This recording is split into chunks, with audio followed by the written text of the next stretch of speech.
Corporation की election जो है वो सामने है, एमआईएम कैसी ताकत से इस इलेक्शन को लड़ेगी और वो क्या कामयाबी की अपेक्षा है?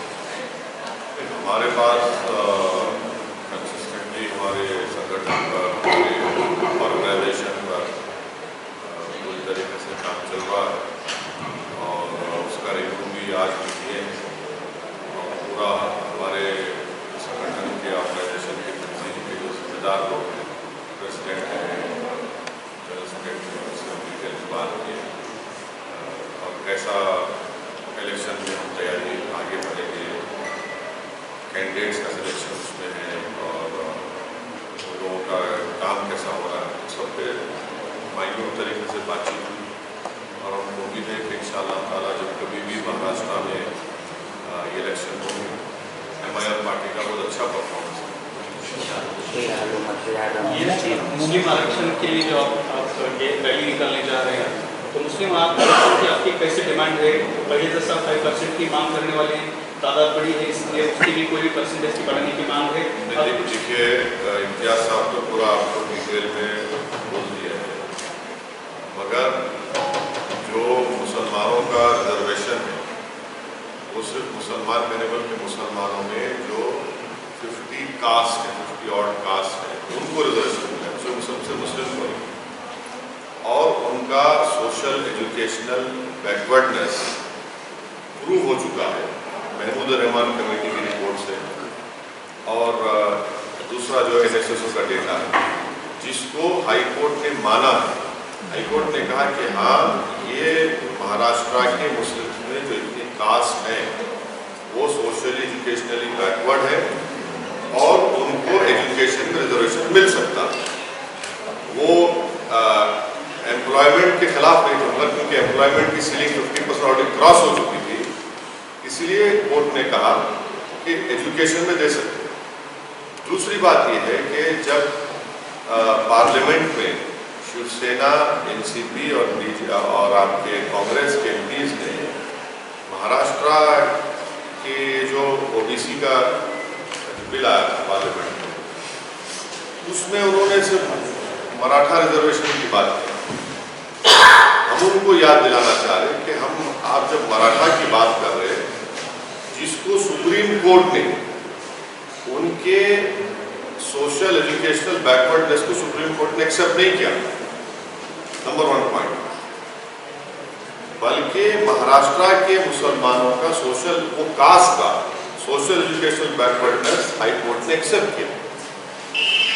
तो अब उनको ये बताना चाहिए, ये जो सरकार है उनको बताना चाहिए कि जब एक कम्युनिटी के इतने कास्ट का सोशल एजुकेशनल बैकवर्डनेस एक्सेप्ट हो गया, जिनको इंसाफ का तकाजा ये है कि उनको रिजर्वेशन मिलना चाहिए और ये बात सारी दुनिया को मालूम कि महाराष्ट्र में मुसलमानों का जो कास्ट है उनका लिटरेसी रेट, उनका ड्रॉप आउट रेट,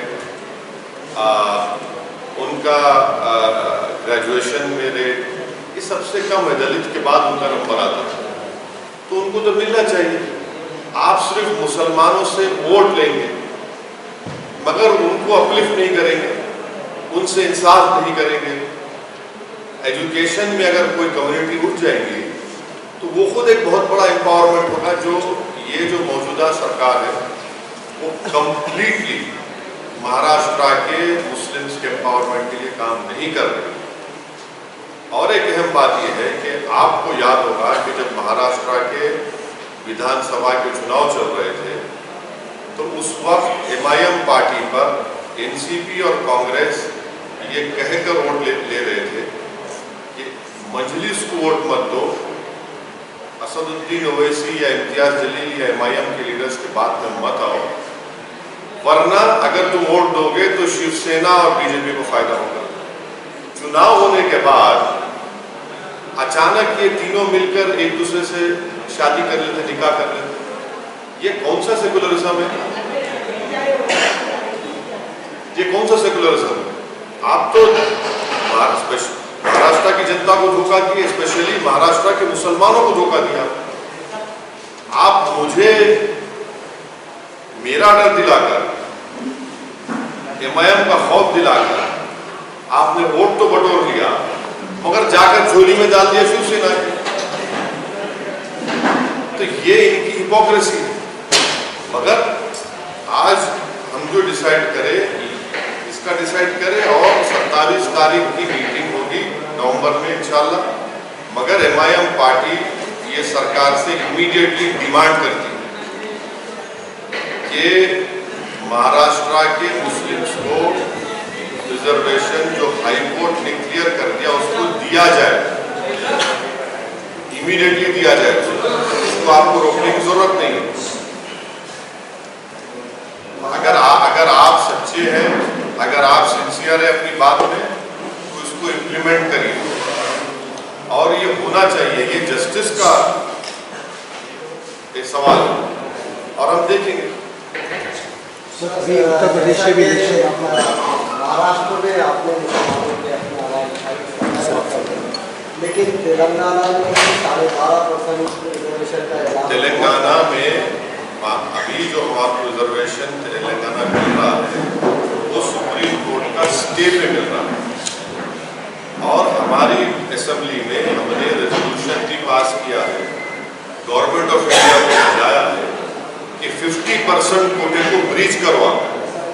ये बात मैंने पार्लियामेंट में भी कही थी कि 50% जो कोटा जो सुप्रीम कोर्ट बोल रहा है उसको सेंट्रल गवर्नमेंट एक लॉ बनाए, उसको ब्रीच करे। और हमारा डिमांड ये है कि पूरे देश में, पूरे मुल्क में जो आबादी का 50% हिस्सा है उनको आप 27% दे रहे हैं, और जो 10% है उनको आप 20% दे रहे हैं। तो ये नरेंद्र मोदी की गवर्नमेंट के लिए भी पार्लियामेंट में डिमांड किया कि आप 50% का जो है उसको ब्रीच करिए, लॉ लेकर आइए आप। क्योंकि आपके पास आज मुल्क में, देश में एम्पिरिकल डेटा है जो इस बात को बता देगा कि अदर बैकवर्ड कास्ट भी इसको डिजर्व करते हैं।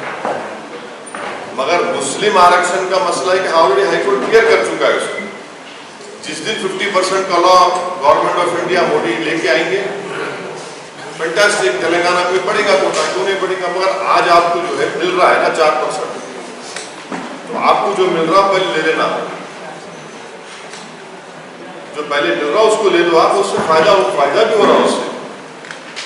आप कुछ बोल रहे थे सर, उत्तर प्रदेश और दिल्ली के इलेक्शन से आप उत्तर प्रदेश में गए हैं अभी, और वहाँ पर आप राजभर सिंह की पार्टी से आप अलायंस करने वाले थे, लेकिन वो छोड़कर चले गए। अब जो आपके सामने यहाँ पर भी, जैसा कांग्रेस ने एनसीपी ने यहाँ पर प्रोपेगेंडा करी कि अगर आप वोट देते हैं तो बीजेपी आ जाएंगे, वहाँ पर भी यही मामला। आप ये देखिए ना कि आज मेरे को बहुत मजा आ रहा, मैं बैठ के बोलते ना, इंग्लिश में क्या बोलते हैं, पॉपकॉर्न मोमेंट बोलते हैं। वो क्या है, कांग्रेस लालू प्रसाद यादव को क्रिटिसाइज कर रही है, उन्होंने बीजेपी से मिले हुए हैं। लालू प्रसाद यादव कांग्रेस को क्रिटिसाइज कर रहे कि इनकी वजह से हम सरकार नहीं बना सके। ममता बनर्जी आपके गोवा को जा रहे थे, तो कांग्रेस ये बोल रही कि डीलिंग कर लिए। ममता बनर्जी ये बोल रहे कि कांग्रेस में दम ही नहीं है। वो दिल्ली की पार्टी गोवा जा रही, पंजाब जा रही, तो कांग्रेस उनको बोल रही। अब हम ये पूछना चाह रहे हैं कि भाई साहब, ये तुम में से कितनों ने डीलिंग कर ली? वो मुंबई के जमाने में क्या बोलते हैं उसको, बांडवली हो, वो फिर कितनों ने कर ली बांडवली? बताओ बात। हम बिहार में लड़े, आप क्यों गए? बंगाल में हम नहीं जीते, आप क्यों गए? अब उत्तर प्रदेश में जा रहे तो अरे भाई तुम आपस में तुम एक दूसरे को गाली दे रहे।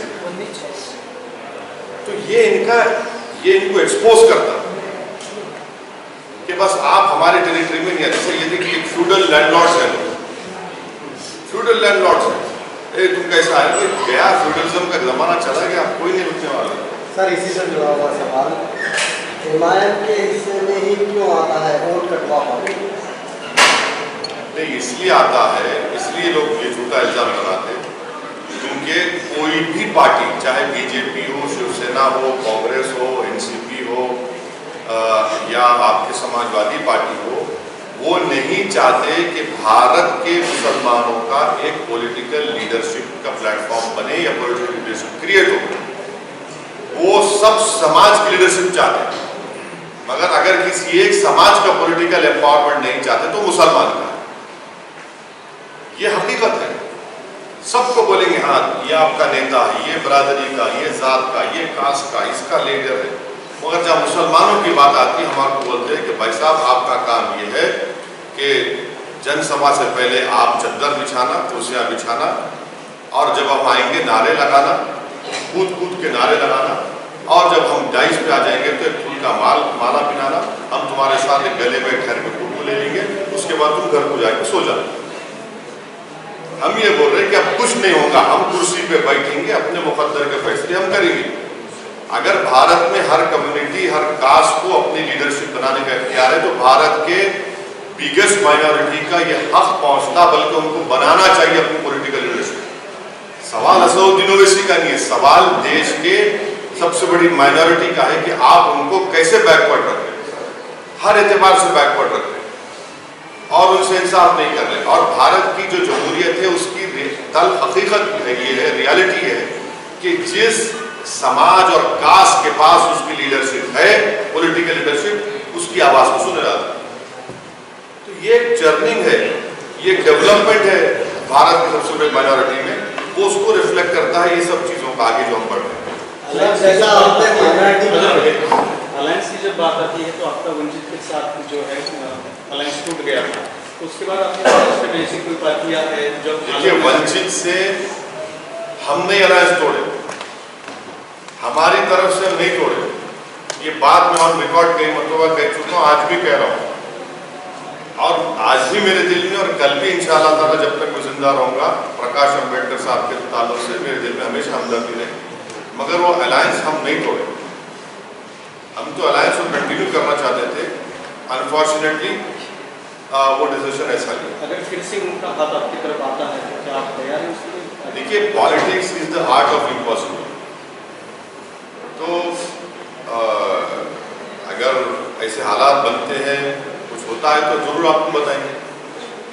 दूसरा सवाल ये है कि कॉर्पोरेशन के बहुत सारे इलेक्शन हैं, 6 से 8 कॉर्पोरेशन जो है महाराष्ट्र में, उसके इलेक्शन सामने अगले कुछ दिनों में होने वाले हैं। तो एमआईएम के सारे कॉर्पोरेशन की इलेक्शन लड़ने वाली है, मुंबई का भी इलेक्शन है, उसके वो दूसरी वही बात साहब ने आप तमाम को बताई है। यकीनन एमआईएम पार्टी उन इलेक्शन में हिस्सा लेगी और पूरी तैयारी के साथ हम उसमें इलेक्शन में हिस्सा लेंगे, लड़ेंगे, और इंशाअल्लाह हमको यकीन है कि जनता अपनी दुआओं से, अपने वोट से हमको कामयाब होगी। सर माइनॉरिटी के हकूक़ के लिए एक ही आवाज़ पूरे मुल्क में मिलती है, वो आपकी आवाज़ है, लेकिन इस मुल्क में अक़लियतों के साथ जो कुछ हो रहा है, जैसे आसाम और नहीं, देखिए त्रिपुरा में जो कुछ हो रहा है वो बीजेपी गवर्नमेंट की नाकामी और उनके सपोर्ट से वो तमाम गुंडे लोग मस्जिदों को टारगेट किए, मस्जिदों को नुकसान भी पहुंचाए, मस्जिदों को जलाए भी। ये त्रिपुरा की बीजेपी गवर्नमेंट की खुली उनका कन्नाइवेंस है, उनकी नाकामी है, और वो ओपनली उनको इजाज़त दी कि इस तरह का जुलूस निकालो और जाकर ये तमाम वैंडलिज्म करो। आसाम में बीजेपी की सरकार है, वहाँ पर तो आप देखें कि एक आदमी जो जिसको पुलिस ने गोली मार दी, उसकी लाश के ऊपर एक फोटोग्राफर जो गवर्नमेंट का उसको कूद रहा है। आप ये भी देखिए कि उत्तर प्रदेश में एक गुप्ता साहब है जिनको गोरखपुर की पुलिस ने पुलिस कस्टडी में उसके टॉर्चर से डेथ हो गई। तो उत्तर प्रदेश के चीफ मिनिस्टर और समाजवादी के अखिलेश यादव उस पीड़ित परिवार घर चले गए। हम भी कंडेम किए गुप्ता साहब के डेथ को, गवर्नमेंट से 50 लाख दिए और समाजवादी से 21 लाख का चेक दिया। वही उन्नाव में एक फैसल नाम का बच्चा है, तरकारी बेचने वाला, 19 साल का भी नहीं है बच्चा, उसको पुलिस कस्टडी में मर गया। आज तक कोई नहीं आता पूछने उसको, कोई पूछता नहीं जाके उसको। ये सेलेक्टिव सिंपैथी जो है ना, ये बताता है कि मुसलमानों के ताल्लुक से कितनी हमदर्दी के दिल में और दिमाग में। ये तो हो रहा है। आर्यन खान का जो मैटर चल रहा अरे मेरे को क्यों मैं तो ट्विंकल टिंकल लिटिल स्टार हूँ।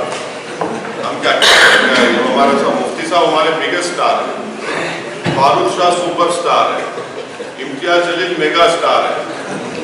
ये हमको कहाँ लेके आ रहे हैं? सर बांग्लादेश में भी उससे क्या कर रहे हैं? सर, जिस तरह से सेंट्रल की टीमें महाराष्ट्र में कारकर्दगी कर रही हैं, जैसा अरे मेरी एक बात सुनिए, ख्वाजा यूनुस की लाश अब तक नहीं मिली। कौन रोएगा ख्वाजा यूनुस के लिए? जिसके पास दौलत है, जिसके पास पैसा है, उसकी बेल की हियरिंग भी होती है और बेल भी हो जाती है। एक सिद्दीक कप्पन है, आपकी फ्रेटर्निटी का जर्नलिस्ट है, हाथरस में एक रेप हुआ था दलित बच्ची का, उसको कवर करने गया, अब तक जेल में है, कोई पूछने वाला नहीं है। हद तो यह है कि सिद्दीक के साथ एक टैक्सी ड्राइवर था, उसको क्या मालूम भाई, चलिए सिद्दीक के ऊपर टैक्सी ड्राइवर है, पेट कमाने के लिए लेके गया, वो जेल में है, उसके बारे में कोई पूछता नहीं। मुंबई ट्रेन ब्लास्ट में एक आदमी को निकला इनोसेंट प्रिजनर्स, किताब लिखा, पढ़िया, क्या क्या नहीं किया गया, उसके नाखूना खींचे गए, उसके ऊपर गंदगी डाली गई, कोई पूछने वाला नहीं, कोई बात नहीं करने वाला इसका। आज महाराष्ट्र के जेलों में दलित और मुसलमान हाईएस्ट आदिवासी अंडर ट्रायल्स हैं, कौन पूछेगा इनको, कौन निकालेगा इन लोगों को? इनका कसूर दो है, एक तो एक दलित है, आदिवासी मुसलमान है, दूसरा गरीब है, पैसा नहीं है इनके पास, पूरा उसी पर ये अरे फिर इनके बारे में कौन बोलेगा? क्या ये हमारा सिस्टम, हमारा सरकार क्या खाली पैसे वालों के लिए जस्टिस फॉर रिच ओनली हो चलेगा, या फिर जस्टिस फॉर द पोर भी होगा, बेल फॉर द पोर भी होगा, नहीं होगा? इस पर बात ही नहीं हो रही। और वो लोग जो जेलों में सड़ रहे हैं, अपनी जिंदगी बर्बाद हो जा रही है, कोई उसके ऊपर बात नहीं कर रहा। इसीलिए मैं इस मसले बात ही नहीं करना चाह रहा हूं। मेरे को मतलब ही नहीं है इन लोगों से, दौलतमंदों से क्या करने का। मौलाना कलीम साहब भी जा रहा है कि जो ऑफिसर है समीर वानखेड़े, इसके जात को लेकर बड़ा मसला बना है। इसीलिए हम बोल रहे हैं एनपीआर एनआरसी नहीं करना। तुम समझ में अब आ रहा है इन लोगों की, हम पहले बोले थे पार्लियामेंट में, कागज किसके लिए भी नहीं है, इसीलिए हम बोल रहे हैं एनपीआर एनआरसी मत करो। देख लिए ना, अगर कोई एनपीआर एनआरसी होगा, बर्थ सर्टिफिकेट लेके आओ, निकाह नामा, अब तो निकाह नामा भी निकल रहा। इसीलिए हम बोले एनपीआर एनआरसी नहीं करना इस देश में। अब उन्होंने क्या करे नहीं करे, मेरे को इससे क्या मतलब है? आपको मालूम एक बच्चा समीर भी है जो जेल में है अभी तक, उसकी मां को जाके क्या बोलेंगे, कि क्या जवाब देंगे? बोलो आप क्या होगा उन लोगों का? जो मालेगांव में मुफ्ती साहब से पूछे, जो बच्चे जो मालेगांव में 5-5 साल जेल में थे, उन्होंने मीडिया का नाम अगर आप बोले तो उनको ऐसा उनके रोंगटे खड़े हो जाते, क्या होने वाला है, कितना डर उनको पैदा हो गया। कोई पूछने वाला नहीं है। मगर दौलत भी क्या दौलत से ही आपको इंसाफ मिलेगा क्या? वो जो गरीब जिसके पास कुछ नहीं है क्या करेगा बताओ मुझे आप? हमको क्या करना है इन चीजों से? मैं पर्सनली मैं आपको, मेरे को मतलब नहीं है चीजों से। ये कौन लोग हैं, क्या करेंगे? क्या पोलिंग के दिन निकल के लोग सब निकलते क्या? जो गरीब बिकता है रोड पर धूप में, सर्दी में, बारिश में, उसका क्या होगा? करने वाले मौलाना कलीम और ये लोगों को हिरासत में लिया जाता है। देखिए आप ये सवाल जो है, जो कांग्रेस में बैठे हुए बड़े लोग हैं, उनसे पूछना कि भाई ये मौलाना के बारे में आपकी राय क्या है? कोई नहीं बोलेंगे, हम ही बोलते हैं। वोट भी तो आपको ना, तो फिर बोलो ना मौलाना कलीम सिद्दीकी के बारे में। कोई नहीं बोलता उनके बारे में, क्यों नहीं बोलते भाई? आप क्यों डरते आप बोलने के लिए? मुसलमानों का वोट होना, पर मुसलमानों पर जो जुल्म होगा, नाइंसाफी होगी, तो उस पर आप लबकशाई नहीं करेंगे, जबान नहीं हिलाएंगे, कोई अल्फाज नहीं बोलेंगे। तो यहाँ पर तो महाराष्ट्र में तो जो ड्रामा हुआ सेकुलरिज्म का, सेकुलरिज्म की धज्जियां उड़ा दी कांग्रेस एनसीपी, और कांग्रेस तो 15 साल हुकूमत करके नंबर 3 की पार्टी हो गई माशाल्लाह। नजरे बद से बचाया अल्लाह ने, 1 से 3 पे आ गए, 15 साल हुकूमत किया, 3 नंबर पे आ गए। फिर भी हमको ही गाली देते, वो बोलते ना कि रस्सी जल गई बल नहीं गया, गिरे तो गिरे मेरी टांग पर, बोलते हो गिरो और गिरेंगे इंशाल्लाह। जरा मोदी पे भी पूछ लो ना, नहीं पूछते। हाँ पूछे ना प्लीज, इंतजार करो।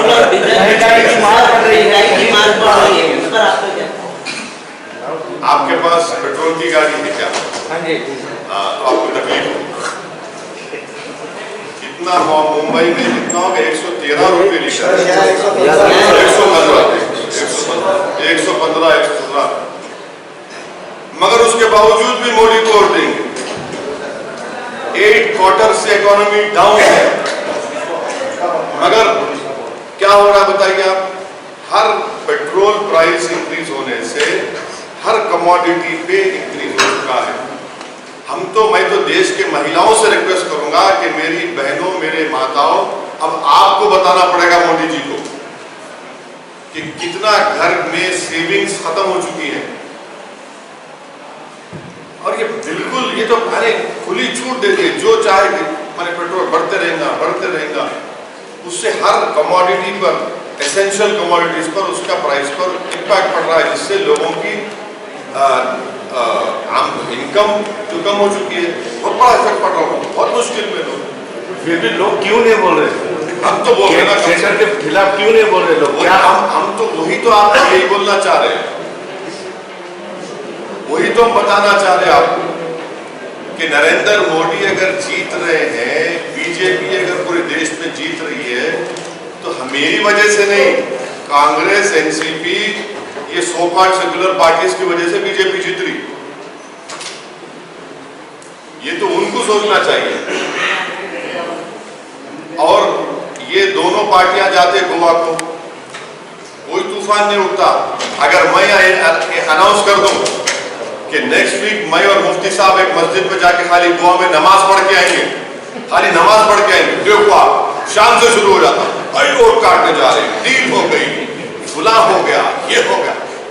मगर ये लोग जा रहे तो दूध के धुले हुए ना। देखिए, ये हमारी डेमोक्रेसी, डेमोक्रेसी का ये इनका रियल फेस है लोग, कि कभी मुसलमान अगर बोलेगा हम इलेक्शन लड़ रहा हूं, आप क्यों लड़ते, आप कैसा जाते? मगर वो लड़ रहे, एक दूसरे को उंगली भी उठा रहे, एक दूसरे को क्रिटिसाइज भी कर रहे, मगर वो सिवियरिटी नहीं है।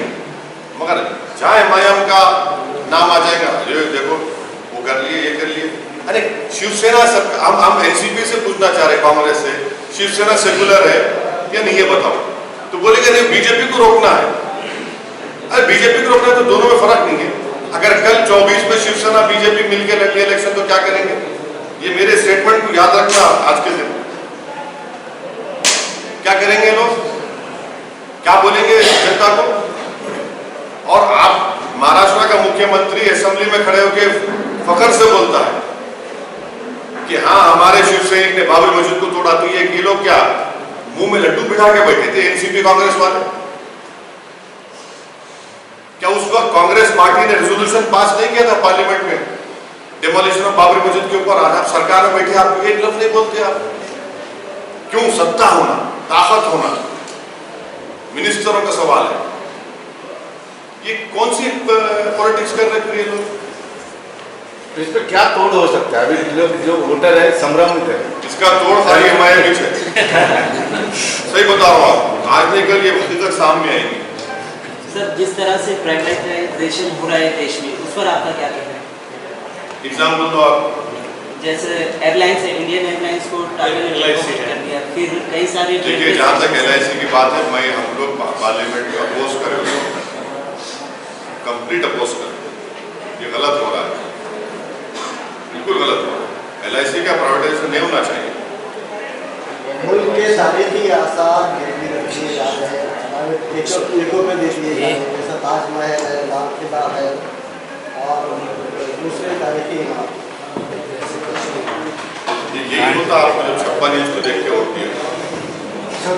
कश्मीर के किलो जो ड्रग्स मिला है गुजरात में अराजी, हाँ, उसके बारे में क्या? अभी सुना कि उसमें 100 किलो कम हो गए।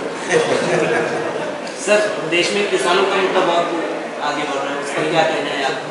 नहीं, जो मोदी सरकार ने किसान का जो कानून, तीनों कानून बनाए वो अनकॉन्स्टिट्यूशनल है। नंबर 1, गवर्नमेंट ऑफ इंडिया को कोई राइट ही नहीं है एग्रीकल्चर पर लॉ बनाने का। वो स्टेट सब्जेक्ट में आता, स्टेट लिस्ट में आता। अनकॉन्स्टिट्यूशनल काम किए और वो किसानों के हित में भी नहीं है, किसानों के मफाद में नहीं है, काश्तकारों के मफाद में नहीं है, और वो कानून को जाना चाहिए, वो कानून खत्म होना चाहिए। इससे किसान का फायदा नुकसान होगा। पूरे आप बड़े बड़े अरबपतियों को आप फायदा पहुंचाना चाहते हैं। बहुत सारे स्टेट है देश में, वो अभी केंद्र के विरोध आरोप लगा रहे हैं। केंद्र जो स्टेट के कामों में है ना, दखल-अंदाजी दे रहा है। महाराष्ट्र ने ऐसा बोला है, कर्नाटक ने भी बोला है, तेलंगाना से भी, बंगाल से भी बात हो चुकी है कि स्टेट के काम में केंद्र अपनी दखल-अंदाजी दे रहा है। आपका क्या इस निरीक्षण है? क्या नहीं, मेरा ये है कि कॉन्स्टिट्यूशन में स्टेट लिस्ट और union list, government of India state के मैटर्स में इंटरफेयर नहीं करना चाहिए। मगर सवाल ये पैदा होता कि आप तो अभी क्रिटिसाइज कर रहे हैं ना, मैं आपको एग्जाम्पल देता हूँ इन लोगों के जो अपने उंगली को काट के मोदी को देते, हाथ को नहीं काटे। यूएपीए का लॉ लेके आए, उसमें आपने क्यों सपोर्ट किया मोदी को, बीजेपी को, कांग्रेस ने, एनसीपी ने क्यों सपोर्ट किया? जब आपको ये नहीं मालूम था ये करेंगे। माने दिल्ली में बैठकर एक इंस्पेक्टर वो बोल देगा कि औरंगाबाद का एक्स आदमी टेररिस्ट है, बस खत्म, टेररिस्ट हो गया, विदाउट इवन कोर्ट कन्विक्शन। आपने सपोर्ट क्या नहीं किया? बताओ आप।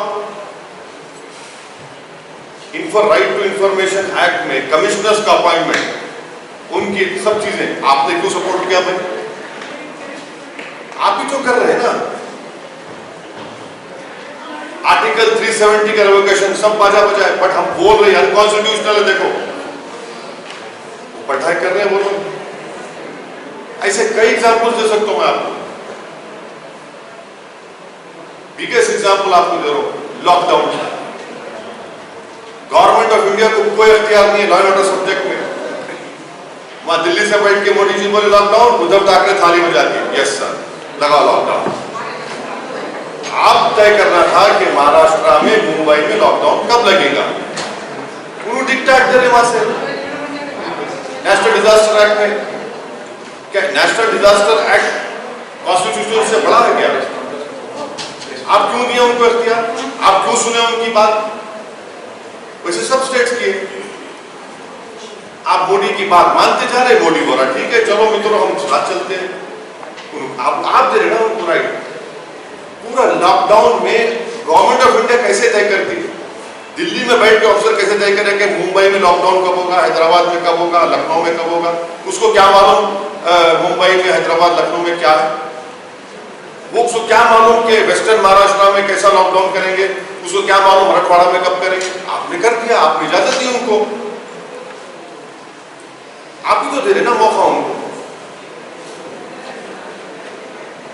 पॉलिटिकल सवाल मेरा ये है कि अभी आप ही बोले कि हिंदुत्ववादी कांग्रेस राष्ट्रवादी स्टेट में बैठे, तो ये सब उथल पुथल हो रहा है, तो एमआईएम क्या सोच रहा है? लास्ट टाइम वंचित बहुजन के साथ में थोड़ा सा आपका ये हो गया, लेकिन नेक्स्ट इलेक्शन आप क्या करने वाले? अरे कुछ भी बहुत पॉसिबिलिटीज ओपन है हमारे। किसी के साथ जाएगी? अरे बहुत पॉसिबिलिटीज ओपन है भाई। जब 24 के पार्लियामेंट के चुनाव आएंगे, क्या गारंटी कि शिवसेना बीजेपी साथ नहीं चले? उत्तर प्रदेश में तो उनके कदम पे एमआईएम बाद में कदम डालेगी। हाँ नहीं, हमारा रास्ता एक से सीधा है, जिसको उर्दू अरब में सिरात मुस्तकीम का रास्ता है, स्ट्रेट पाथ। वो ये लोगों का कैसा है, ये कभी नाली में गिर जाते, कभी खड्डे में गिरते, कभी ये पानी में, कभी बुरे पानी में, निकल के गिर साफ पानी में आ जाते। इनका प्रॉब्लम यही है। हम तो हमारे लिए पूरे एवेन्यूज ओपन है। और जब विधानसभा के चुनाव आएंगे हम बताएंगे। तो प्रकाश आंबेडकर ने जो वंचित बहुजन आघाड़ी एक साथ जीती उसका अच्छा परिणाम दिखा, लेकिन उसके सीट चुनके नहीं। ऐसा कुछ हो सकता है एमआईएम का? बिल्कुल हो सकता, नहीं हो सकता बोल के मैं डिनाई भी नहीं कर रहा हूँ, मगर वो अलायंस एमआईएम की वजह से नहीं खत्म हुआ। हम तो आज भी और कल भी प्रकाश आंबेडकर साहब की इज्जत करते रहे, मतलब अलायंस हमारी वजह से खत्म नहीं हुआ। तो पूरे स्टेट के कार्यकर्ता है तो उनकी भी बात सुनी गई आज, तो क्या बोल रहे हैं अपने कार्यकर्ता? हमारे स्टेट के पूरे members, party president, district president, सब लोग अपनी पार्टी की कामयाबी के लिए पूरा कोशिश कर रहे हैं और उनको बताए कि एमआईएम का परफॉर्मेंस अच्छा रहेगा। कैंडिडेट सिलेक्शन के बारे में हम उनसे बात करें और बहुत सी चीज़ों के बारे में बात करें, कैसा कैंपेन हम करेंगे, क्या करेंगे, तो अच्छा है। उनके हौसले बड़े बुलंद हैं। तो पूरी सीट महाराष्ट्र में लड़े जाएंगे या कुछ नहीं? हाँ लड़ेंगे, क्यों नहीं लड़ेंगे। प्रकाश आंबेडकर ने लेकिन आपके ऊपर एक आरोप लगाया था कि वंचित के लोग एमआईएम को वोट तो करते हैं, लेकिन एमआईएम के कार्यकर्ता है, मुस्लिम समाज है, वो वंचित को वोट नहीं करता, इसलिए वंचित की सीटें चुनकर नहीं आती, तो इसलिए वंचित का एमआईएम के साथ होना ये उनके लिए फायदेमंद है। नहीं, ऐसी कोई बात नहीं है। अम्बेडकर साहब को, प्रकाश आंबेडकर साहब को थोड़ा गलत है, ऐसी कोई बात नहीं है। वो अगर ये ऐसा बात कर रहे हैं तो उनकी राय है जो सच नहीं, बिल्कुल सच नहीं। क्या उत्तर प्रदेश में दलित मुस्लिम होने देना सर, यहाँ पर आपने पूरे महाराष्ट्र का जायजा लिया, कहीं पार्टी के अंदरूनी मामला ऐसे चल रहे हैं जहाँ पर एक दूसरे के आरोप हो रहे हैं, कुछ नाराजगियाँ हैं, आप तक आई है क्या, या फिर कैसा वो करेंगे? क्योंकि हाल ही में एक प्रोग्राम सीधा बोला जाए तो औरंगाबाद में ऐसी कुछ दो पार्टियां पैदल काम कर रही हैं। नहीं, ऐसी कोई बात नहीं है। सब अंडर वन पार्टी लीडरशिप काम कर रहे हैं और काम करेंगे। और जिसको जो बात करना था हम बात कर लिए कि हमारे घर की बात आने से ये बात बाहर आ गई, मगर अब बात बाहर नहीं आएंगे, अंदर ही रहेंगे। मिलाव जुलाव जमेगा, आपके साथ में है दोनों भी, तो उनका मिलाव जुलाव जमेगा। अब एक बात और, आपने इनको कहा था ये बिल्कुल मिलाव जुलाव है और रहेगा, और इंशाअल्लाह ताला जो और अच्छे तरीके से मिलकर काम करेंगे, तो कोई बात नहीं। बात से ये बात आई, मैं इनकार नहीं कर रहा। उत्तर प्रदेश में एमआईएम की जड़ें कितनी मजबूत होंगी? क्या गैर मुस्लिम वोट भी हासिल हो सकते हैं? सियासी पार्टी की जड़ें मजबूत करना एक कंटिन्यूस प्रोसेस है, जड़ों को फैलाना बोलते हैं। तो जड़ों को फैला रहे हैं, इंशाल्लाह अच्छा काम हो रहा है और हमको यकीन है कि इंशाल्लाह अच्छा नतीजा है। दिल्ली में आपसे इतने खौफ, दिल्ली के कुछ ग्रुप्स ने आपके घर पर हमला किया और दिल्ली में आप जा रहे हैं, इसीलिए ये खौफ उनके दिलों में है या फिर क्या मामला है? नहीं, मेरे घर पे पहली मर्तबा हमला नहीं हुआ, ये चौथी मर्तबा हुआ हमला, 4th टाइम हुआ हमला है। और आपको जानकर बड़ी हैरत होगी कि मेरे घर के इमीडिएट नेबर कौन है? Election commission of India. और इलेक्शन कमीशनर और मेरे घर के सामने जो दिल्ली का पुलिस का हेडक्वार्टर है, यानी उनके कैमरे, पूरे कैमरे मेरे घर पे रहते माशाल्लाह से, सामने से पीछे से, फिर भी हमला होता है। और हमला करने वाले लाइव टेलीकास्ट करते तो पुलिस को आने में जरा थोड़ी देर हो जाती है, ओनली 35 मिनट्स लगे। सामने से तो आगे चल के आए तो 5 मिनट में आ सकते थे, मगर गाड़ी में आए तो शायद ट्रैफिक में फंस गए थे, इस तरह से 35 मिनट लगे थे। कोई बात नहीं, 35 मिनट्स लगे, थोड़ा ट्रैफिक में फंस गए होंगे, वीआईपी कॉन्वॉय जा रहा होगा, इसलिए ऐसा हुआ। औरंगाबाद का नाम बदलने का मसला जो है फिर एक बार चर्चा में आ रहा है, जो भी इलेक्शन के सामने हर बार आता ही है। इस बार कुछ जीआर में जो है वो औरंगाबाद की बजाय संभाजीनगर डाल रहा है। महाराष्ट्र में कुछ एमआईएम के कार्यकर्ताओं को गुने दाखिल हो रहे हैं, उसको तड़ीपार किया जा रहा है, ऐसे बहुत सी केसेस सुनने में आ रहे हैं, देखने में आ रहे हैं। हम अपने कार्यकर्ता के खिलाफ जो हो रहा है हम उनके साथ खड़े हैं, उनको हम नहीं छोड़ने वाले हैं, उनके साथ ठहरेंगे, उनके परिवार के साथ ठहरेंगे। अगर ये हो रहा है, हम सही कह रहे हैं, उसका कंडेम करके और पूरी लीगल सपोर्ट हम उनको देंगे और इस तरह के हरकतों से एमआईएम पार्टी के कार्यकर्ता हो या जिम्मेदारों के हौसले पस्त नहीं होंगे बल्कि हौसले बुलंद होंगे। और ये एक बात को बताता है कि यहाँ की सरकार डर रही है बुखलाहट का शिकार है एमआईएम के पॉपुलैरिटी और उनके ज़मीन पर काम करने की वजह से। सर, जैसा पिछले 5 सालों से पहले दिया गया था और इसी हॉस्पिटल और स्कूल का अभी तक कुछ भी नहीं हुआ। हाँ, होगा भी ऐसा बात करके ऑर्डिनेंस हिसाब से कर रहे हैं। और जी साहब 2019 में मोदी साहब की एक वेव थी, उनको सक्सेस मिला। अभी कुछ सर्वे बोल रहे कि मोदी की पॉपुलैरिटी जो है थोड़ी सी कम होती जा रही है। आप मतलब नेशनल का पॉलिटिक्स करते तो वहाँ से कैसा देखते हैं आप 2024 को? नहीं, मेरे को नहीं मालूम साहब, मेरे पास कोई थर्मामीटर नहीं है कि लगा के ना तो मैं साइकोलॉजिस्ट हूँ, मैं एक पॉलिटिशियन हूँ और अभी 2024 को टाइम है, मगर देश की जो जनता है उनको ये देखना है 8 क्वार्टर से हमारी इकोनॉमी गिरते जा रही है, पेट्रोल की कीमतें बढ़ती जा रही हैं, 6% अनएम्प्लॉयमेंट रेट हो चुका है, 6% अनएम्प्लॉयमेंट रेट हो चुका है। और कहीं पर भी आप चले जाइए फैक्ट्रीज इंडस्ट्रियल आउटपुट जो है वो सही है। तो ये सब चीज़ें जो है ये और किसानों का मसला बर्निंग मसला है। 24 में क्या होगा कैसे होगा, मगर ये इशूज तो है पब्लिक के, इसका इम्पैक्ट रहेगा, होना चाहिए ना, होना चाहिए, इसका इम्पैक्ट होना चाहिए। देखिए क्या होगा। एक्चुअली साहब खासदार होने के बाद आप औरंगाबाद में आए हैं, आपको लग रहा है कुछ बदलाव हुआ? ऐसा मत बोलिए, लॉकडाउन की वजह से मैं भी नहीं आ सका, वरना पहले आता था। लॉकडाउन 2 लॉकडाउन बीच में आया भी था मैं एक दिन के लिए, ऐसा नहीं कि पहली मतलब आया। काफ़ी डेवलपमेंट का काम होता है जिसे काम कर रहे हैं और जितना वो करना है कर रहे हैं। और अनफॉर्चुनेटली क्या है कि वो पीलैट फंड्स कोविड की वजह से अब नेक्स्ट ईयर मार्च अप्रैल में शुरू होंगे, और उसके बावजूद भी वो बराबर आप देखिए कि स्टेडियम का काम शुरू होने वाला है और नेहरू युवा केंद्र की नई नेहरू भवन की नई बिल्डिंग बनने वाली है।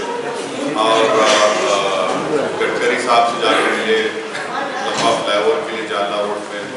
चौथा वो खुद PIL डाले कोर्ट पे अपॉइंटमेंट ऑफ डॉक्टर्स के जो स्केर्सिटी है। तो मैं समझता हूँ कि एज एन MP माशाल्लाह से प्रेसिडेंट साहब बहुत मेहनत कर रहे हैं, काम कर रहे हैं, रिजल्ट भी आ रहे हैं। जो बरसों से औरंगाबाद के इलेक्टोरेट जिस चीज़ को देखना चाह रहे थे, डेवलपमेंट हो, काम हो, कोई MP जो है काम करे, वो उनको आज देखने को मिल रहा है। सर, मोदी के दौरे हुकूमत में मुल्क की सरहदें कितनी महत्वपूर्ण है? देखिए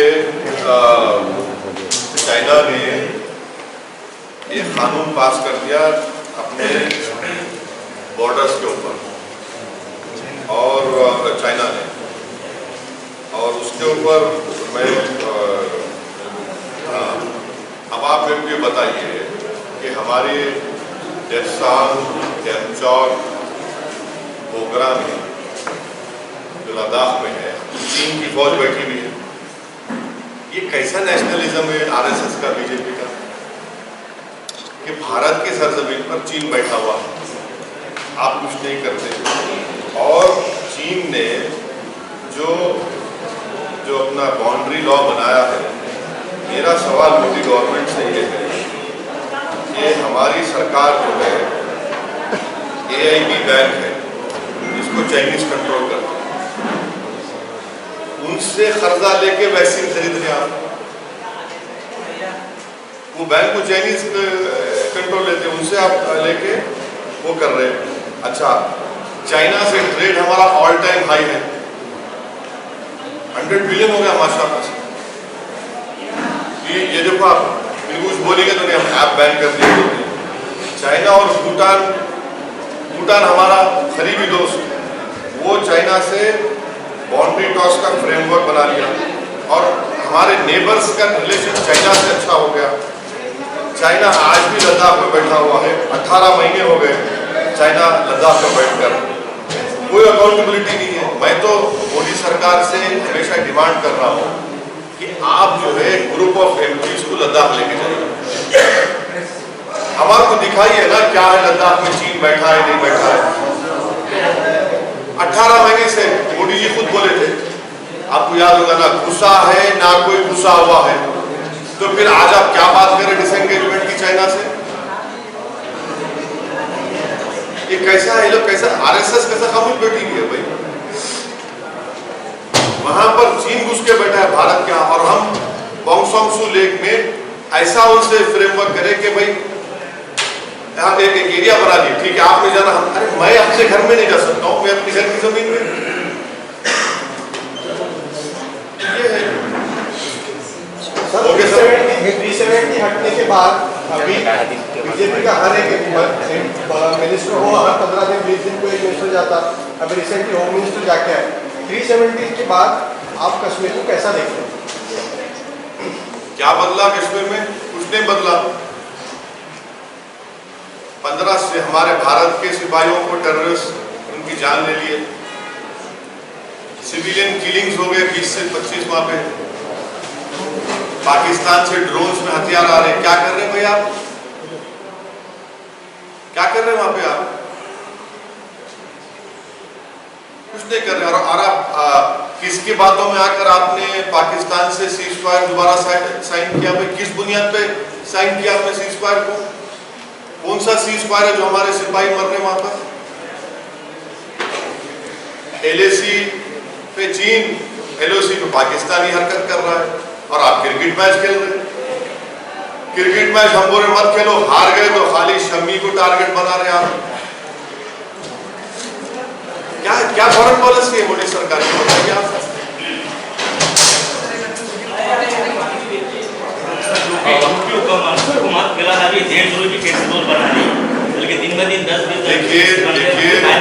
देखिए सुप्रीम कोर्ट का जजमेंट है कि सेडेशन का अगर किसी पे केस लगता तो वायलेंस होना जरूरी है। जो वायलेंस नहीं हो तो सेडेशन कैसा होता बताइए? कैसे सेडेशन केस बुक करते आप? बल्कि सुप्रीम कोर्ट ने एक जजमेंट, अभी एक बेल ऑर्डर आया था 2 दिन पहले, आप देखो, जिसमें सुप्रीम कोर्ट ने कहा कि section 38 and 39 of UAPA will not apply even if you are favoring some terrorist organization। Supreme court का जजमेंट है। आप हमारे अगर मैं गलत कह रहा हूं तो बस उसका देख के बोलता हूं। मैं लाइफ लॉ में पढ़ा, मैं बोलता नहीं बट हमारा सेक्शन सुप्रीम कोर्ट जजमेंट है, आप देख लीजिए। तो ये बात करिए कि सेडेशन लगा दो, ये लगा दो। और आपके जो मिनिस्टर का बेटा है, उनको डेंगू हो गया तो मलेरिया हो गया तो जेल में टहल रहा, चमन में टहल रहा। वो वीडियो वायरल हुआ तो जेल में भिजा दी उसको। बाप मंत्री है और बेटे के ऊपर 302 का मुकदमा है, और मोदी जी बोल रहे हैं इंसाफ करेंगे। क्या इंसाफ करेंगे भैया? कहाँ का इंसाफ होगा? थार गाड़ी उसकी, बाप की गाड़ी, और योगी बोलते अब्बा जी, अब्बा जान। अब ये अब्बा जान तो क्या करेंगे जो मिनिस्टर बन के बैठे हुए? आप बताइए कि कोई गवर्नमेंट ऑफ इंडिया का कोई मिनिस्टर है, उसके बेटे पे मर्डर का चार्ज है 4 किसानों को मारने का। अरे मॉरली तो आप उसको रिजाइन कराओ, जब कोर्ट डिसाइड करता उसके बाद आप फैसला लो। मर नहीं दिखाना चाह रहे कि हम तुम्हारे साथ खड़े हुए, उसमें भी कास्टिज्म है, क्योंकि उनका ताल्लुक एक अपर कास्ट कम्युनिटी से। उनका वोट होना इलेक्शन के लिए तो डिस्टर्ब नहीं करेंगे, तो वो अब्बा जान के बेटे को बचा रहे। ये इनके पॉलिटिक्स है। 3 प्रश्न विचारतो। एक म्हणजे निवडणूक शहरातली, औरंगाबाद शहरात आपण बैठक घेता खुलताबाद, याचं नेमकं काय कारण आहे? दुसरं म्हणजे सोलापूर। नहीं खुलताबाद में अच्छी जगह है, साफ सुथरी जगह है। ऐतिहासिक वजह से यहाँ पर ले रहे। अरे मेरे भाई, हर चीज को आप ऐसा इतना माइक्रोस्कोप में मत लगा के देखो, लकड़ी जमाने में नक्को देखो आप। अब दूसरा, सोलापुर में कुछ आपके नगर सेवक जो है, 6 नगर सेवक, जो राष्ट्रवादी के स्टेज पर दिखाई दिए हैं कुछ दिन पहले, तो कुछ कार्रवाई होने वाली है। अब दूसरा और एक सवाल पूछता नहीं सुनिए, रुक जाइए। चले गए क्या कर सकते, जान दो, जिसको जाना जाओ, क्यों क्या करने का, हम जाएंगे सोलापुर को। अब तीसरा, अभी 5 राज्यों के चुनाव आ रहे हैं, तो MIM पार्टी इनमें से किन राज्यों में अपनी ताकत लगाकर लड़ेगी? यूपी में तो हम लड़ रहे हैं, यूपी में पूरी तैयारी कर रहे हैं और यूपी में अच्छा खासा हमारा काम भी होगा। कितनी सीटें कुछ तो बात हो, टाइम लीजिए, पूरा निकल के आएगा, दिसंबर में कोड ऑफ कंडक्ट आएगा तो बात मानो। तो मुंबई, पुणे, नासिक, औरंगाबाद यहाँ के कॉर्पोरेशन इलेक्शन लड़ेंगे, इलेक्शन लड़ेंगे। कॉलोनी पूरे सीट। हाँ लड़ेंगे। नहीं, अभी महाराष्ट्र में महाविकास आघाड़ी की सरकार ने कांग्रेस, एनसीपी और शिवसेना ये 3 पार्टीज है, तो अब MIM का और BJP का कुछ नहीं चलेगा। शिवसेना और कांग्रेस का लोगों का कहना है आने वाले के ख्वाब में छिछड़े रहते हैं, तो आप BJP के साथ जब विधानसभा में छोड़िए ना, बिल्ली के ख्वाब में छिछड़े रहते हैं, मालूम हो जाएगा इंशाल्लाह। लेकिन सर अगर ये तीनों पार्टियां साथ में लड़ेगी, हाँ तो कहाँ सीटें बचेगी? आप तीनों मिलकर काम करें, बोल दिए मिलकर लड़ते, बोल के क्या होता, एक मर्द सब पे भारी, फिक्र मत करो। बी टीम बोल के विधानसभा में बी टीम बोल के सुनिए, हमारे को बोले कि ओवैसी को मजलिस कोर्ट मत दो, शिवसेना बीजेपी आ जाएगी। चुनाव हो गए तो तीनों शिवसेना, कांग्रेस, एनसीपी बैठ के निकाह कर लिया। अब मुफ्ती साहब फतवा दे सकते, वो सियासी निकाह कैसा हो, निकाह कर ली, तीनों शादी कर ली। तो विधानसभा चुनाव में कुछ फोटो तस्वीरें भी बाहर आई थी ना, खासदार साहब के घर में कोई लोग मिले, उनसे बात किए, ऐसे कुछ तस्वीरें भी आई थी सामने बीच में। क्या मिले? बीच में विधानसभा इलेक्शन में आपको बी टीम कहते हैं, इसलिए हम पूछ रहे हैं। हाँ, मिलने के बाद अगर मिले तो घर में मिले ना, उम्मीदवार कैसे मिलते हैं? सुनिए, मिले होंगे तो उसमें बुरी बात क्या है, मगर हम लड़ रहे नहीं लड़ रहे बीजेपी से, हम लड़ रहे शिवसेना से लड़ रहे कल्याणकारी। अच्छा, अभी ये तो बात वंचित के साथ प्लान है,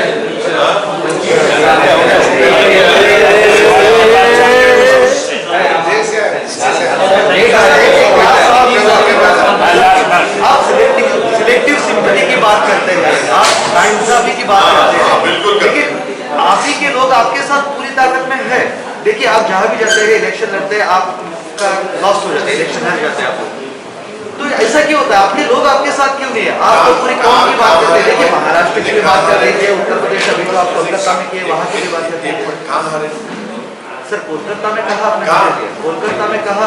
अरे भाई, पहला इलेक्शन सुनिए, पहला इलेक्शन हारने को जरूरी है, हारना, हारे ना, नेक्स्ट टाइम जीतेंगे। कितने 5 सीट लड़ा मैं, मगर कितना तूफान खड़ा कर दिया। तूफान सुनिए, पहली बार आए, बहुत सारी सीटें जीते, नासिर में पहली बार गए, पहली बार अरे ये तो सही, इतना आप लंच नहीं करे होंगे, भूख लग रही होंगे, बात तो मेरे को बोल रही है, मेरे को भी भूख मिटा दीजिए अपनी। हम 5 सीट नहीं जीते, कोई बात नहीं, मगर कितना तूफान खड़ा करे, ऐसा देखा कि आसमान से गिरने वाला है। मगर वही ममता बनर्जी अब कांग्रेस के लोगों को ले रही, वही कांग्रेस इनको बोल रही जो हमको बोलती थी, वही ममता बनर्जी कांग्रेस को बोल रही जो हमको बोलती थी। तो ये क्या डीलिंग हो गई इन लोगों की, ये क्या डीलिंग है बताइए? आसाम के कांग्रेस लीडर को ले लिए, क्या हुआ बताइए फिर? और गोवा में जाके ममता बनर्जी मीटिंग को एड्रेस कर रहे, लालू प्रसाद यादव कांग्रेस के खिलाफ इलेक्शन लड़ रहे, वही बिहार में हम 19 सीट लड़े, 5 जीते, 9 पे लालू कांग्रेस जीते, 6 पे एनडीए जीता।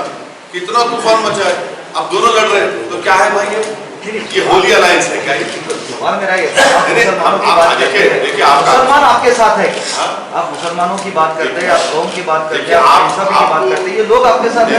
आपकी गलतफहमी दूर कर दे रहा हूँ।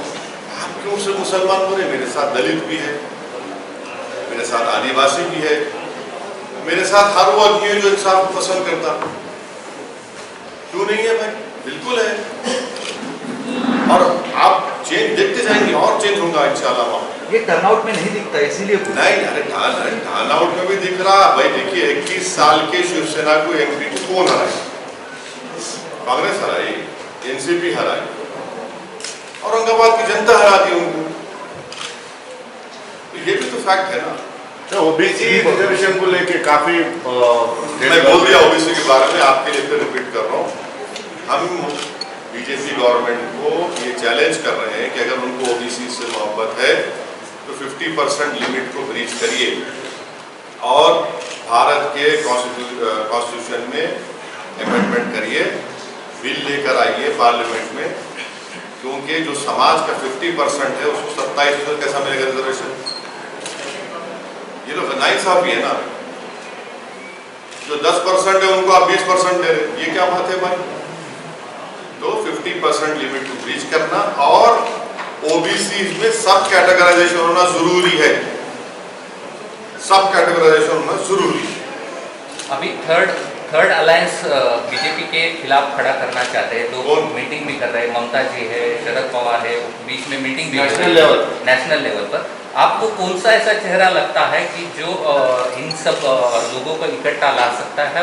किसके साथ जाना चाहिए, ऐसा कोई चेहरा आपको लगता है? अरे भाई, ममता बनर्जी कांग्रेस आजकल टक्कर में है, एक दूसरे को बोल रहे बेटी इनसे पैसे ले लिए, उनसे ले लिए। अब वो उनपे कुछ हुआ, कौन सा चेहरा है क्या है देखो नहीं मालूम। लेकिन ये अलायंस सक्सेस हो सकता है क्या? कौन सा? मोदी सारे लोग 2024 के लिए तीसरी अगर शरद पवार है, बनर्जी है, कौन सी आइडियोलॉजी पे बेस रहेगा जिसमें शिवसेना भी रहेगी? शरद पवार लगता है जिसमें शिवसेना भी रहेगी। शरद पवार जैसे चेहरा होगी क्या? शरद पवार आइडियोलॉजी नहीं एक्सपैंड ही नहीं हो सकता, ऐसा कहना आपका? नहीं, देखिए आप मेरे मुंह में अल्फाज मत डालिए। मैं जो बोल रहा हूँ मेरे मुंह मेरी जबान है, आपकी जबान नहीं है। और मैं जो बोलूँगा सच बोलूँगा, और ये है कि अभी 24 को टाइम है। Thank you for giving me